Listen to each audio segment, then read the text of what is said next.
Bonjour à tous, voici de nouveau Centre Dumitru Stăniloae. Je m'appelle Razvan Ionescu, je suis le responsable de la direction théologie et sciences dans le cadre du centre. Et donc au niveau de licence 2, nous allons traiter cette année les sujets suivants. Notre programme est structuré sur 2 semestres. Donc dans le premier semestre, aujourd'hui, nous allons faire une introduction générale et parler des rapports entre théologie et science dans l'Église primitive. Le 1er décembre, la deuxième séance concernera les rapports entre théologie et science toujours dans l'Église primitive. Le 5 janvier 2016, la séance numéro 3, nous allons commencer à parler de la maturation des rapports entre théologie et science, à la recherche d'un ordre méthodologique, d'une méthodologie à l'école d'Alexandrie et chez Origène. La séance numéro 4 sera le 2 février 2006. Nous allons toujours parler de la maturation des rapports entre théologie et science, toujours de la recherche d'un ordre méthodologique, mais on va parler cette fois-ci de l'élaboration d'une méthodologie de dialogue chez les pères cappadociens. Et nous allons clôturer le premier semestre. Dans le deuxième semestre, nous allons parler de la maturation des rapports à la recherche d'un ordre méthodologique chez Maxime le Confesseur et chez Jean Damascène, théologie et sciences entre distinction des compétences et l'idéal de l'unité du savoir. La séance numéro 6, le mois d'avril, élaboration d'une vision ecclésiale des rapports entre théologie et sciences modernes, et on parle de Saint Grégoire Palamas et du sujet des énergies. La séance numéro 7, le mois de mai, on va parler de la théologie palamite et des lumières orthodoxes, j'utilise les guillemets, et séance numéro 8, le mois de juin 2016, nous allons conclure après toutes les séances parcourues ensemble. Bien sûr que pour les étudiants qui sont inscrits d'une façon régulière au centre Dumitru Stăniloae, nous allons mettre à leur disposition un support de cours à demander à chaque professeur. Et les objectifs de cette année sont les suivants. D'identifier la compétence d'ordre gnoséologique spécifique à la théologie orthodoxe dans le contexte plus large des savoirs à des différentes époques. Et nous allons parcourir pas mal de temps dans l'histoire du christianisme. Et deuxièmement, identifier les rapports possibles entre la théologie et la science dans l'histoire de l'Église par une appréhension de la typologie et l'évolution des rapports, de la relation entre la théologie orthodoxe et la science. Je vous ai donné grosso modo le contenu du cours de cette année au niveau de licence 2, en vous invitant, en souhaitant que vous fassiez vos propres efforts, de consulter une bibliographie qui sera mise à votre disposition et de pouvoir approfondir vous-même la matière que nous allons parcourir ensemble. Je commence aujourd'hui par la première partie de notre cours, la première séance, une introduction générale et les rapports entre théologie et science dans l'Église primitive. Il est évident, et nous avons vu les années qui sont passées, combien cette relation théologie et science est complexe, combien de rapports on peut imaginer entre la vie ecclésiale et la culture et l'expérience du monde qui rencontre l'expérience de l'Église.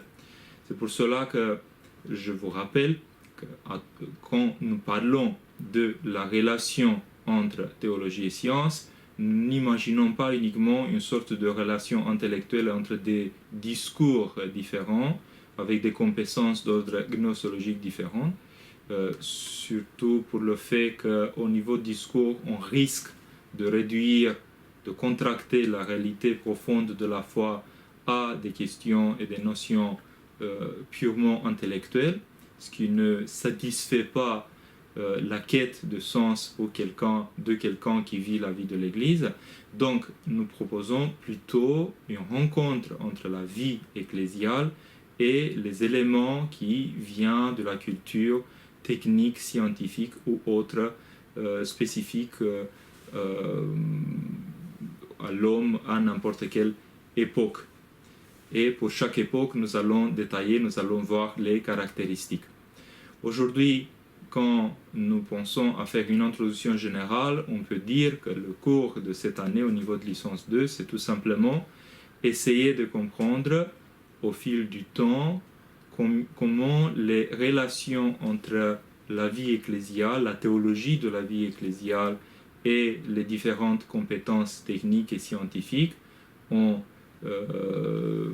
se sont manifestées en tant que relation entre les deux, de quelle façon on a pu voir interagir les connaissances strictement théologiques avec les connaissances scientifiques ou philosophiques ou autres, et de quelle façon, surtout les pères de l'Église, ont pu aborder ce sujet qui est extrêmement important pour nous, parce que nous devons tirer nos propres conséquences, nos propres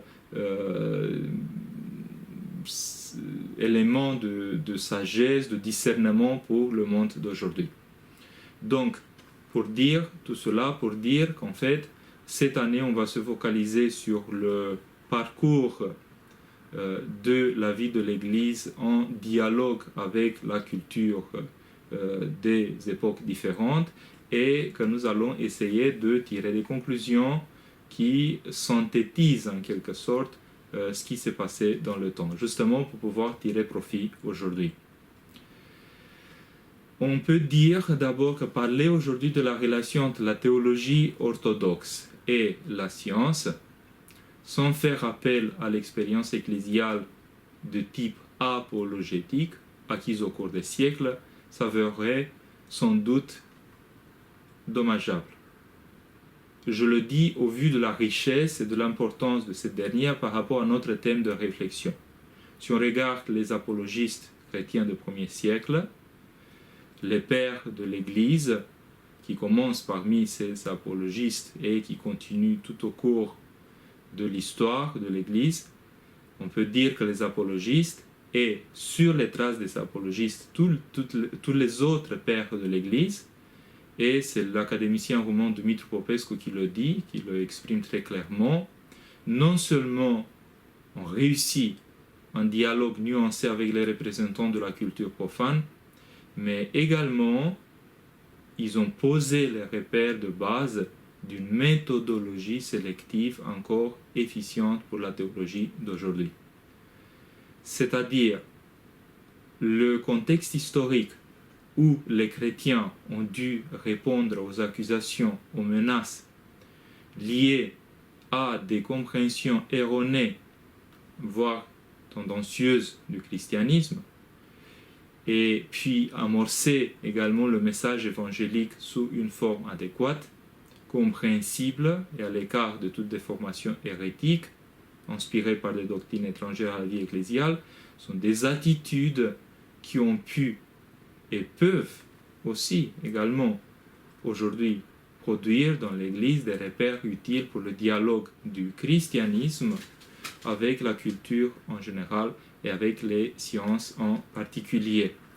Donc l'expérience des apologistes, on peut dire à l'heure actuelle qu'elle est très importante, justement parce que c'est eux les premiers qui ont sorti en quelque sorte à l'extérieur de l'Église pour exprimer leur foi, à cause du fait également qu'ils se trouvaient en premier dans des positions vraiment difficiles, voire très dangereuses pour leur vie. Certains ou beaucoup d'entre eux ont payé avec leur vie leur témoignage. Et donc leur témoignage est très important parce que c'est un témoignage théologique par excellence. Et tout ce qui est théologique dans la vie de l'Église peut inspirer la vie chrétienne d'aujourd'hui.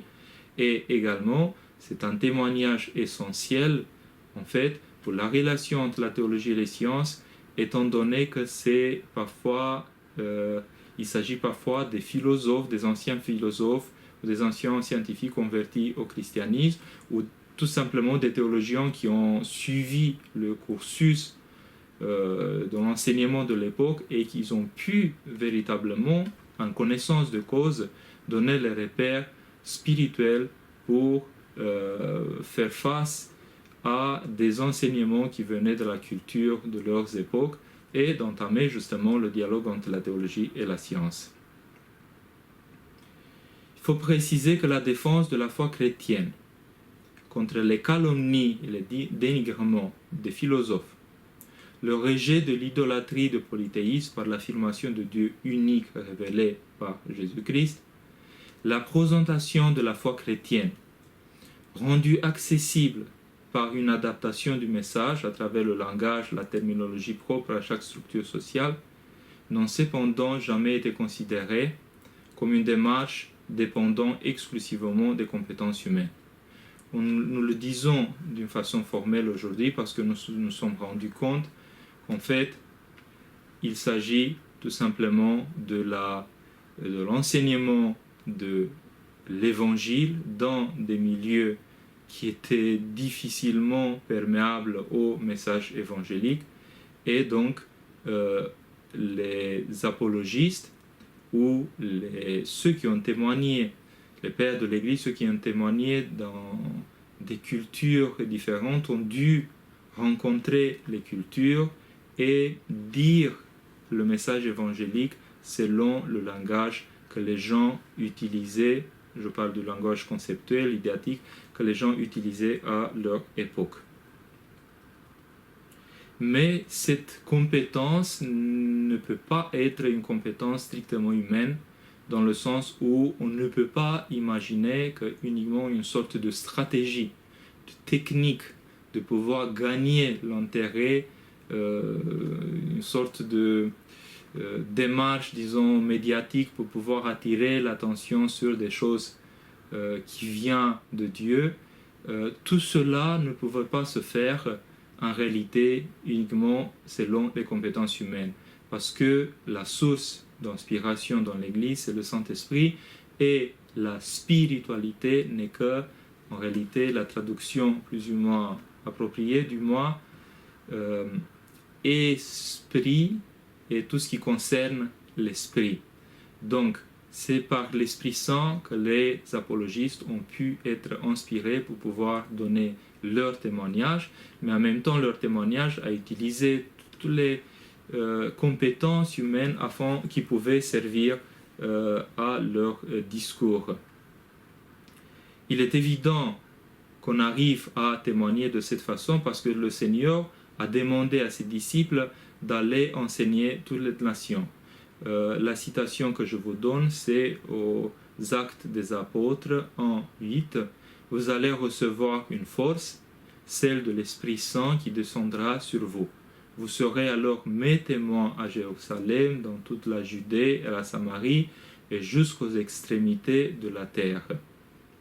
Et bien sûr qu'on se souvient du moment de la Pentecôte, qui est le moment où les apôtres, les disciples du Seigneur reçoivent l'Esprit Saint, ils sortent à l'extérieur, c'est-à-dire ils ne restent plus cachés pour prier devant Dieu, mais ils sortent dans la société pour pouvoir témoigner avec beaucoup de courage le message évangélique. Donc les apologistes étaient donc conscients du fait que leur source ultime d'inspiration n'était pas issue de leurs aptitudes naturelles.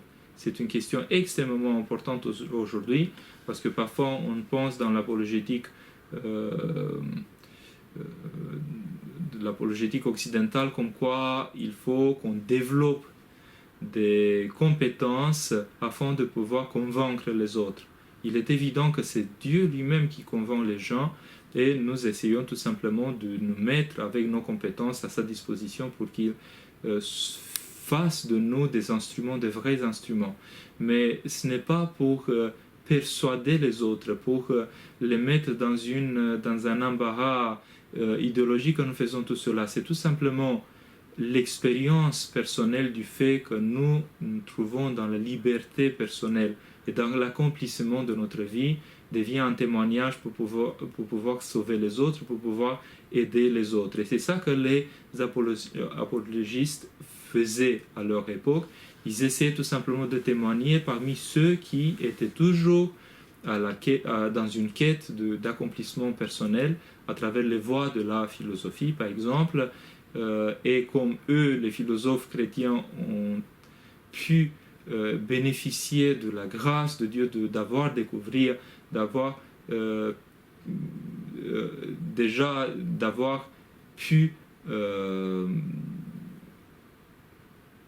trouver le chemin par excellence de leur vie qui était la nouvelle philosophie, la dernière philosophie possible, c'est-à-dire la voie chrétienne. Étant donné qu'il y avait cette expérience-là, les philosophes convertis au christianisme ont essayé à leur tour de mener cette bonne nouvelle aussi parmi leurs collègues philosophes. Donc, il est évident, pour revenir, qu'en fait, il n'y a pas de méthodologie dans le sens où, par la méthode, on arrive à avoir le succès. Ce n'est pas ni la méthode, ni la stratégie, on ne parle pas d'une sorte de démarche d'avocat, parce que il est évident, par exemple, Saint apôtre Paul, au 1 Corinthiens 1, 20, il parle de la sagesse de Dieu, de la sagesse du monde. Et il est évident qu'il n'est pas spécialiste de la sagesse du monde. Donc, il fait confiance uniquement à la sagesse du Seigneur. Ne cherchez pas avec inquiétude comment vous défendre ou que dire, car le Saint-Esprit vous enseignera à cette heure même ce qu'il faut faire. Luc 12, 11, 12. Donc, l'unique source de témoignage pour un chrétien, c'est Dieu. Mais Dieu travaille à travers tout ce que nous sommes. Et donc, il est évident que s'il y a des compétences humaines, le Seigneur va pouvoir travailler aussi à travers les compétences humaines. Mais la colonne vertébrale du témoignage reste l'inspiration de l'Esprit Saint. On peut dire dans ce contexte-là que plutôt le chrétien se transforme non pas dans un avocat de Dieu, mais dans un témoin de Dieu. Il est évident qu'à l'heure actuelle, pour tirer profit de cette expérience qui a entamé, je répète, dans l'Église, le dialogue entre la théologie et les différentes disciplines scientifiques ou philosophiques, si on veut récupérer et comprendre comment se servir de cette richesse de vie et des écrits des apologistes, il est évident qu'il ne faut pas qu'on récupère les réponses des pères à la lettre. Ce qui est important, dit aussi le père Dumitru Popescu, c'est la méthode inspirée avec laquelle il abordait et résolvait les problèmes. Or, cette méthode n'est pas une méthode dans le sens scientifique du terme. C'est une façon de dire que l'inspiration de l'Esprit Saint agit à travers les compétences différentes et qu'en se confiant à l'Esprit, tout devient possible malgré les difficultés de pénétrer dans des milieux différents.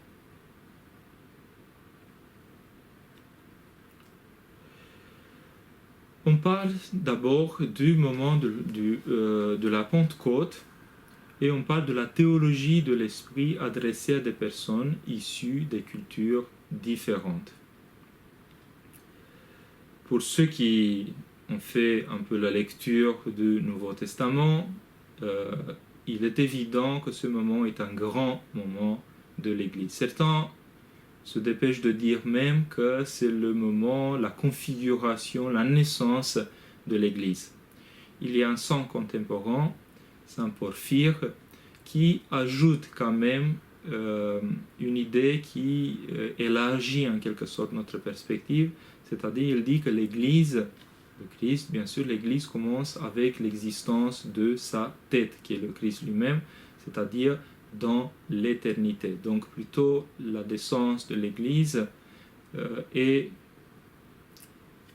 l'éternité, d'où vient Dieu.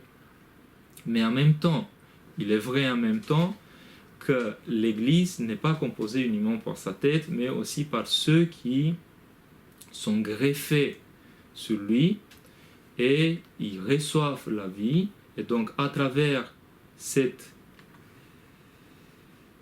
ce lien, cette façon de pouvoir se connecter à la vie, les gens font partie ou deviennent membres de l'Église.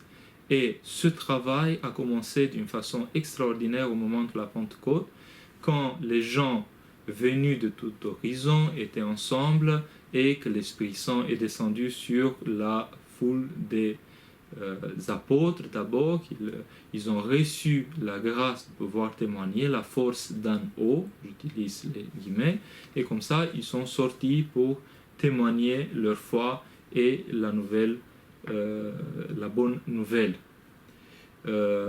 L'Écriture nous donne un témoignage qu'à l'époque, au moment de la Pentecôte, par l'économie de Dieu se trouvaient des gens qui étaient venus un peu de partout. Toutes les nations qui sont sur le ciel. Les Faits des Apôtres 2.5. Des Parthes, Mèdes, Élamites, habitants de Mésopotamie, de Judée, de Cappadoce, du Pont et d'Asie, de Phrygie, de Pamphylie, d'Égypte et de cette partie de la Libye qui est proche de Cyrène, Romains en résidence, tant juifs que prosélytes, crétois et arabes. C'est les Faits des Apôtres 2, 9-12. Donc c'est des gens qui venaient de partout. On peut imaginer que ces moments étaient choisis par Dieu justement pour pouvoir donner la possibilité aux gens qui venaient de partout de pouvoir s'enflammer, s'allumer de la foi et partir dans le milieu d'origine justement pour témoigner. Il est évident aussi, par rapport au sujet de notre cours, ce qui est intéressant, c'est qu'il s'agissait de gens formés dans des cultures et dans des milieux différents, qui parlaient des langues différentes. Donc c'était plutôt un aspect cosmopolite de cette foule nombreuse qui a reçu la présence de l'Esprit Saint. Il y a des conversions tout de suite par la descente de l'Esprit Saint et les gens commence à se poser la question qu'est-ce que nous allons faire à partir de maintenant, une fois que nous avons reçu le Saint-Esprit ou le témoignage des apôtres.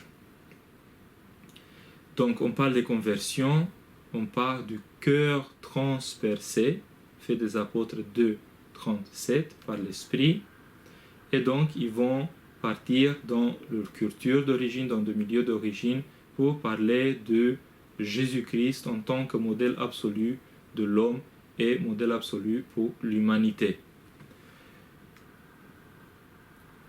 Quelle est la bonne nouvelle? Tout simplement le fait que le Christ, qui est le Fils de Dieu, est venu dans le monde pour sauver n'importe quelle personne qui veut avoir affaire avec lui, qui veut se repentir et qui veut le suivre.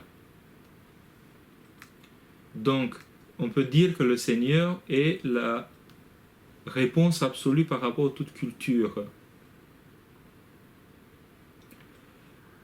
Ce n'est pas surtout les cultures qui nous intéressent, mais en réalité, ce qui nous intéresse, c'est les personnes humaines, l'être humain qui, formé dans tel ou tel milieu, doit avoir accès aux idées et à la grâce qui témoigne de la résurrection.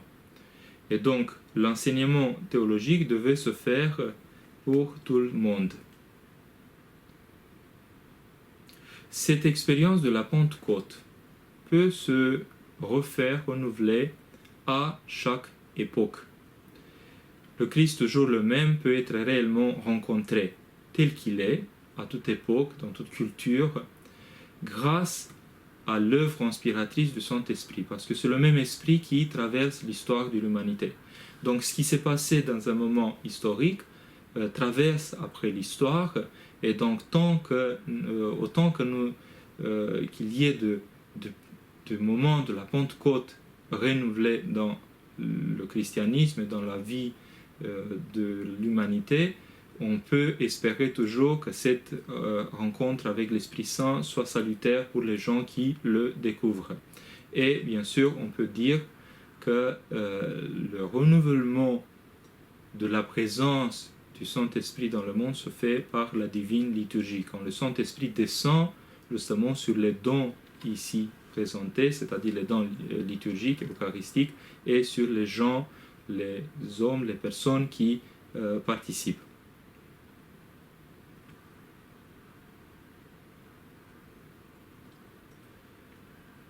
Bien sûr qu'on peut tirer profit de ce qui s'est passé au moment de la Pentecôte si nous lisons les témoignages, par exemple les Actes des Apôtres 2,46, jour après jour, d'un seul cœur, fréquentaient assidûment le temple et rompaient le pain dans leur maison, prenant leur nourriture avec allégresse et simplicité de cœur.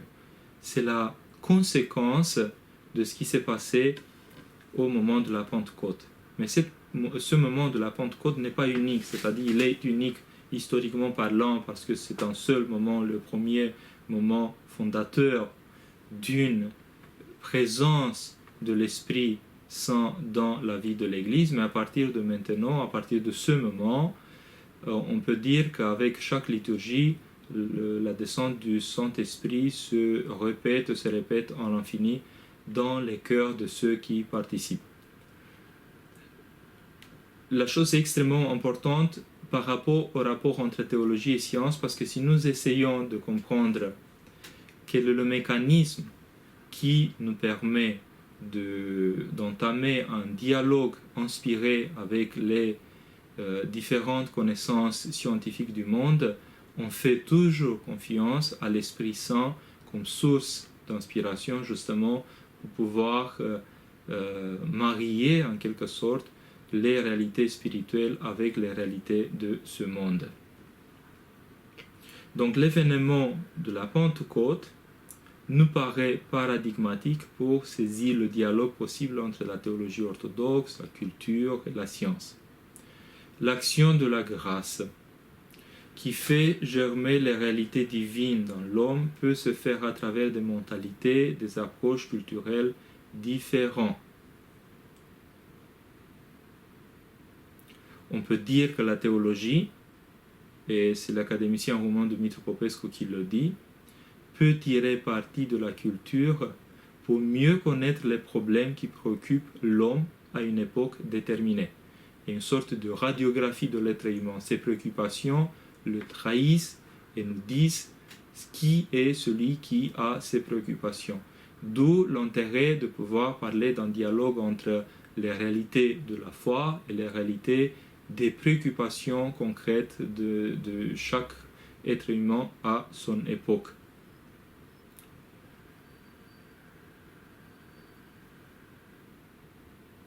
Bien sûr que l'action de la grâce traverse l'histoire, les cultures et les mentalités changent, donc comment adapter, on se demande, le témoignage chrétien au contexte différent avec lesquels ce témoignage doit entrer en dialogue.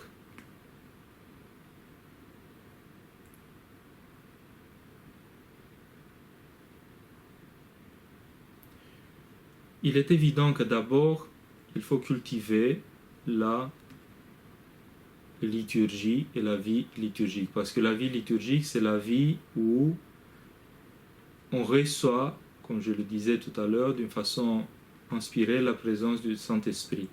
Et vivant, goûtant, se rendant compte de cette présence de l'Esprit Saint, on peut bien sûr imaginer après des façons différentes de pouvoir dialoguer d'une façon inspirée avec les éléments de connaissance de chaque époque.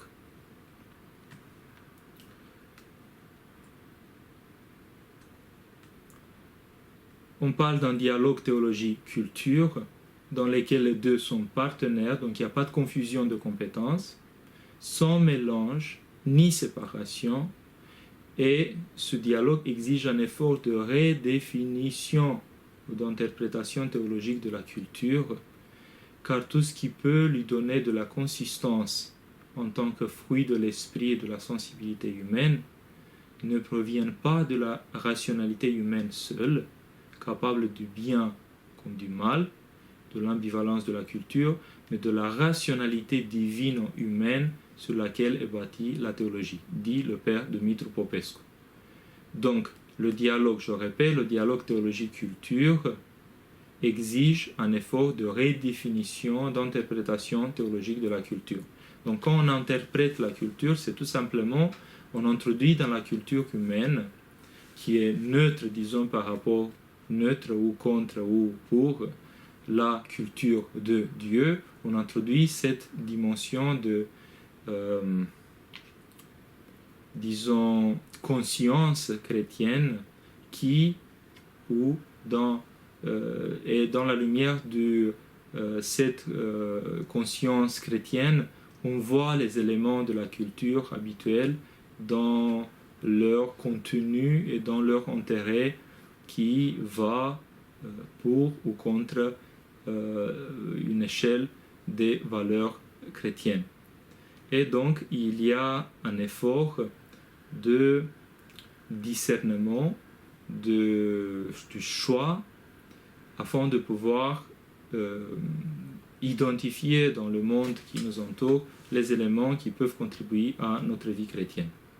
C'est ce qu'ils ont essayé, ce qu'ils ont fait les apologistes et les premiers chrétiens quand ils ont dû porter la foi, la bonne nouvelle auprès des gens qui ne connaissaient pas du tout le milieu de l'Église, disons, naissante ou de l'Église qui commençait à vivre son rythme dans le monde. Et donc, on devait acquérir une expérience du dialogue, de la rencontre. Pour comprendre cette expérience, on peut identifier dans la vie de l'Église plusieurs éléments qui nous parlent de cette expérience primitive. Par exemple, le témoignage de saint apôtre Paul à l'aréopage. L'aréopage, à son époque, il est évident qu'il était un contexte multiculturel, multireligieux. Je parle de l'aréopage athénien du 1er siècle. On peut dire qu'il était un supermarché, oui, des religions et des cultures, où l'on devait faire son choix à travers le jeu de la concurrence, de l'intérêt personnel, en ce qui concerne les cultures, les différentes doctrines philosophiques ou autres. Donc c'était l'endroit où les gens qui étaient attirés par la connaissance dans différentes branches de la connaissance, où eux, entre eux, ils échangeaient leurs repères et discutaient avec ceux qui avaient quelque chose de neuf à leur dire.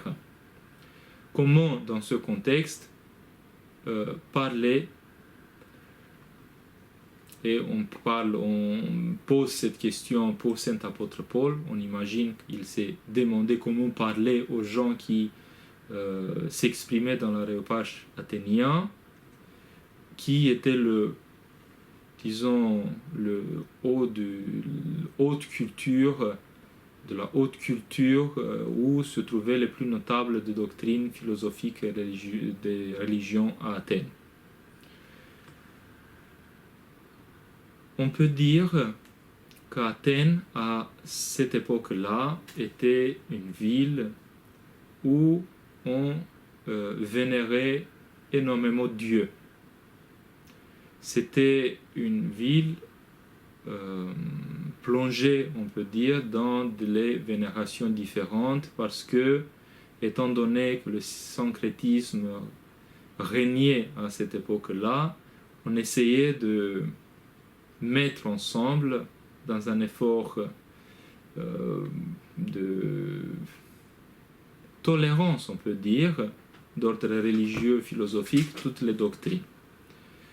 Il y a quelqu'un, un protestant, Art Katz, qui, dans la confrontation apostolique, dit la chose suivante, en essayant de comprendre ce contexte.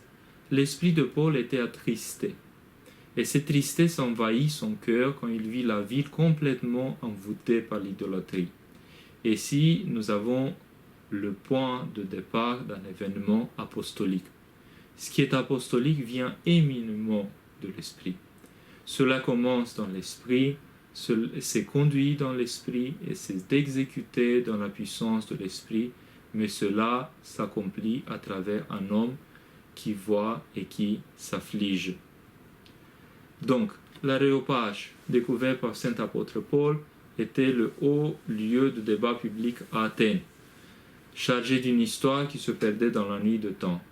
Les Athéniens, les étrangers qui rédisaient parmi eux, n'avaient d'autre passe-temps que de dire ou d'écouter les dernières nouveautés.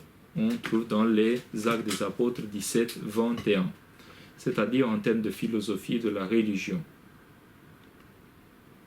Donc il entre dans l'aéropage, invité bien sûr par certains sages de l'époque, et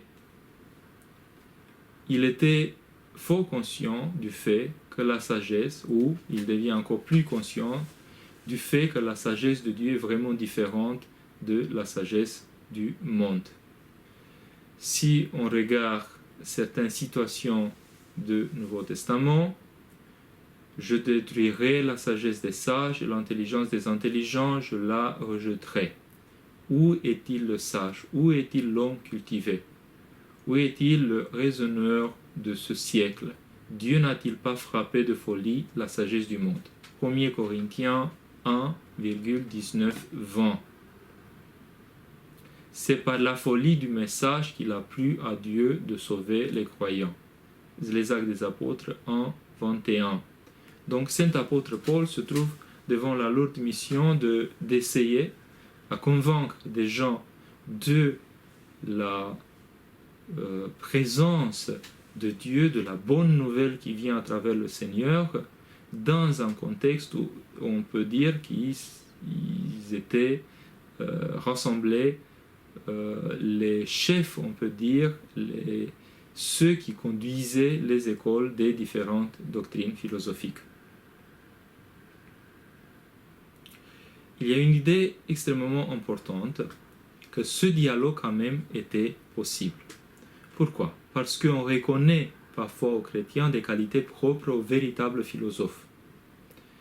Par exemple, Galien suggérait une continuité possible entre la philosophie païenne et le christianisme, ou l'idée que le christianisme au moins n'est pas forcément extérieur à certaines valeurs de la philosophie. Je cite Galien: la majorité des gens ne peut suivre une démonstration avec une attention soutenue. Voilà pourquoi ils ont besoin des paraboles. Ainsi, notre époque a vu ce gens, appelés chrétiens, tirer leur croyance de paraboles. Il leur arrive de se conduire comme les véritables philosophes. Nous avons vu sous nos yeux leur mépris de la mort. De même, il existe une discipline de l'âme, une application rigoureuse de la morale dans laquelle ils sont suffisamment avancés pour n'avoir rien envié aux véritables philosophes. C'est extraordinaire. Donc c'est un philosophe qui regarde de l'extérieur les chrétiens. Qu'est-ce que le saint apôtre Paul fait dans ce contexte-là? Il fait appel à l'Épiménide de Crète, qui a vécu au 7e siècle avant Jésus-Christ, et au Aratus de Solès en Cilicie, 3e siècle avant Jésus-Christ. Et il dit la chose suivante.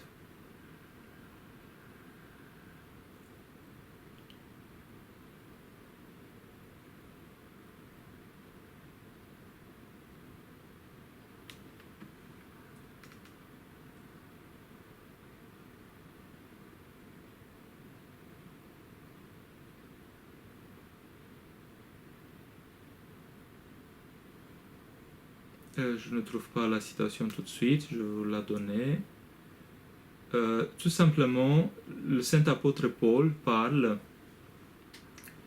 d'un Dieu accepté par ceux qui étaient dans cette ville. Et donc, voilà, j'ai trouvé. À tous égards, vous êtes, je le vois, les plus religieux des hommes. Ce que vous adorez sans le connaître, je viens moi vous l'annoncer. Nous sommes de la race de Dieu. Donc il fait appel au Dieu inconnu que les Grecs vénèrent. C'est tout simplement, on sait bien, à cette époque, il y avait un autel dédié à Dieu ou au Dieu inconnu. Et donc, Saint apôtre Paul se sert soit des citations des deux philosophes que je viens de nommer, soit il fait référence à cet autel-là qui montre que dans la maison, en quelque sorte dans la maison des Grecs, à leur époque, ils vénéraient quelqu'un qui ils acceptent qu'ils ne connaissent pas et que lui, il est capable à leur dévoiler. C'est une façon, dirons, apologétique de pouvoir dire que ceux qui connaissent mais ils ne connaissent pas encore, il faut qu'ils l'approfondissent et bien sûr que Saint apôtre Paul s'offre à justement leur dévoiler l'identité de ce Dieu qui vénérait sans pouvoir le connaître. Il y a certains qui considèrent que Saint apôtre Paul n'est qu'une sorte de Socrate qui n'était pas bien compris à son époque. Mais en même temps, Socrate fait référence à une intelligence et à une sagesse humaine et à mon avis, on est très loin de pouvoir parler de quelqu'un qui n'est pas compris selon cette sagesse humaine, justement parce que la sagesse dont Saint apôtre Paul fait référence n'est pas la sagesse humaine, mais la sagesse de Dieu. Il est évident que les Aréopagites n'étaient pas habitués avec ce genre de discours spirituel. C'est-à-dire, même si les philosophies, les religions se mélangeaient, les différentes doctrines permettaient d'avoir des introductions de la philosophie dans la doctrine d'ordre religieux et à l'inverse, on peut dire que Saint apôtre Paul vient et présente les choses en partant du registre des connaissances acquises déjà par les Grecs, mais il change de registre parce qu'il parle des choses spirituelles. Et qui peut recevoir véritablement des choses spirituelles? Et donc cet apôtre Paul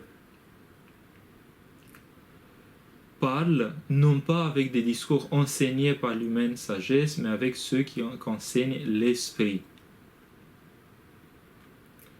Donc, il est évident qu'on arrive à voir la difficulté de pouvoir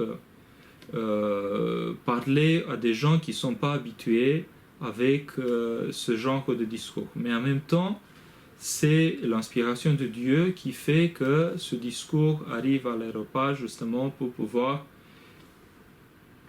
percer en quelque sorte les fruits de l'intelligence humaine par une sagesse qui vient d'en nous. Donc, il y a un problème qui est extrêmement important de la rencontre entre les compétences humaines et les compétences inspirées par Dieu, les charismes spirituels. Et donc, si certains parlent de l'échec de Saint apôtre Paul parce que il n'y a pas une foule nombreuse qui l'a suivi à cette époque-là, même si apparemment il y avait au moins quelques conversions, en réalité on se rend compte que recevoir le discours spirituel ne suppose pas uniquement une attention, une préparation selon les compétences humaines, mais une disposition de l'âme de pouvoir changer à tout prix. L'homme psychique n'accueille pas ce qui est de l'Esprit de Dieu. Fait des apôtres,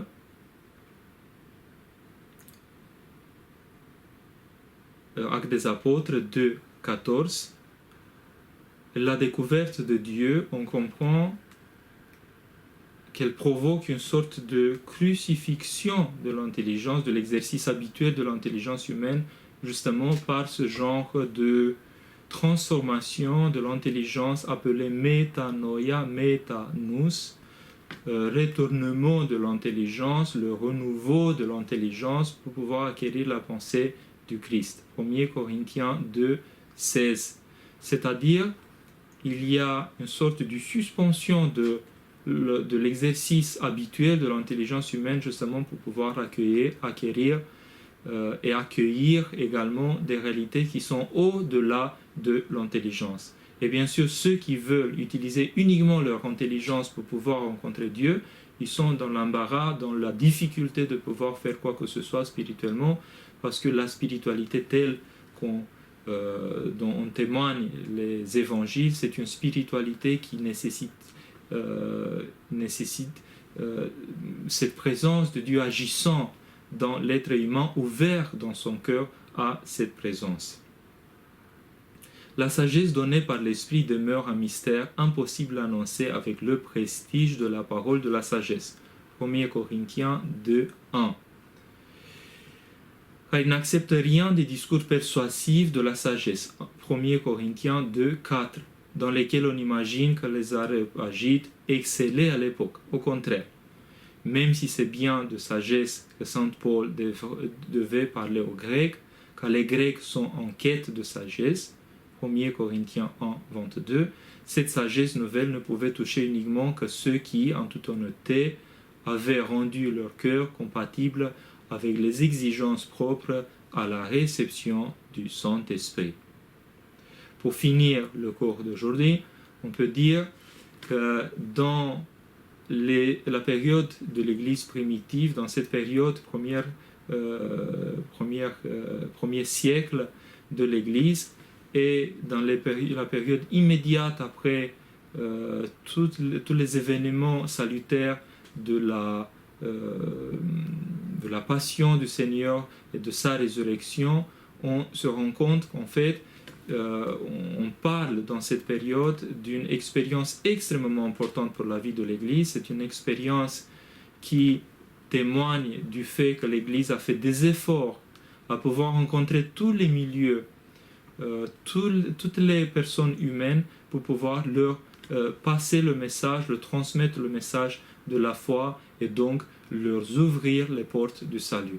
Et dans cette expérience, on peut tirer aussi de cette expérience certaines conclusions par rapport aux premières rencontres entre l'expression théologique de réalité de la foi et les différentes façons inspirées par les philosophies et les cultures et les sciences de l'époque de pouvoir comprendre le monde, comprendre la vie de l'être humain, comprendre la réalité.